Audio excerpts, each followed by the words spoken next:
Alam nyo ba mga idol, may bagong labas na naman na power bank si GoJoDoc.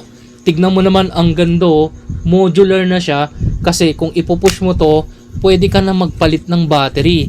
So kung meron kang extra battery, ang gagawin mo lang, so ipapasok mo lang yung extra battery mo and then ibabalik mo lang siya ng ganyan. Tapos kung magcha-charge ka, nakatago po yung mismong port dito, ipupush mo lang to.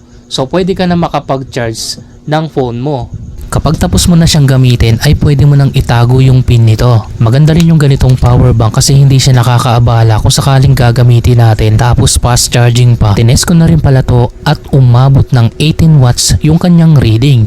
Napakalakas na po niyan mga idol. Legit po ito na 22.5 watts. Kaya naman makakapag-charge ka rin ng mabilis dito. At syempre kung may extra battery ka, may extra backup ka na rin, di ba? At yun nga mga idol, ang ganda ng power bank nila. Grabe, ganito talaga yung gusto kong power bank, yung madaling palitan yung battery. Kasi kung di ba kung magkaroon ng problema yung battery mo, bibili ka lang sa online shop, pwede ka na makapag-avail, tapos ilalapag mo lang ng ganyan, di ba?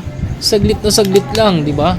Kung mabilis na malobat yung power bank mo, bibili ka lang ng battery, tapos syempre, ilalagay mo lang siya dyan. Ngayon, pwede mo nang magamit, di ba? Sobrang useful, ang ganda.